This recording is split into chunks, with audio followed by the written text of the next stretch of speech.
সূর্য থেকে আলো পৃথিবীতে আসতে 8 মিনিট লাগে, কিন্তু সূর্যের কেন্দ্র থেকে তার পৃষ্ঠে পৌঁছাতেই লাগে 40,000 বছর।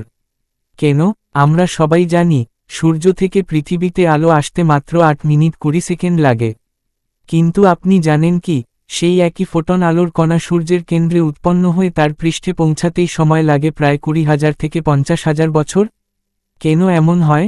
কারণটা হলো রেডিয়েটিভ ডিফিউশন। সূর্যের কেন্দ্র এ তাপমাত্রা প্রায় 15 মিলিয়ন কেলভিন।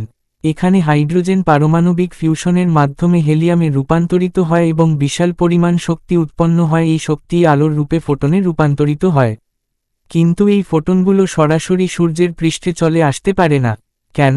কারণ সূর্যের ভিতরের স্তরগুলো অত্যন্ত ঘন এবং সেখানে প্লাজমা অবস্থায় থাকা ইলেকট্রন, প্রোটন, নিউক্লিয়ন ফোটনদের বারবার ছড়িয়ে স্ক্যাটার দেয়।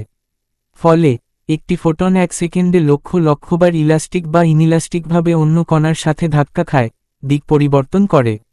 এইভাবে ফোটনটি সোজা পথ না পেয়ে এলোমেলো পথে হাঁটে। এটাকে বলে র্যান্ডম ওয়াক বা ব্রাউনিয়ান মোশন।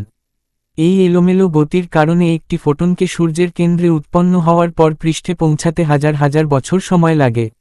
এরপর একবার সূর্যের ফটোস্ফিয়ার সারফেস পার হয়ে গেলে সেই ফোটনটি আর বাধা পায় না।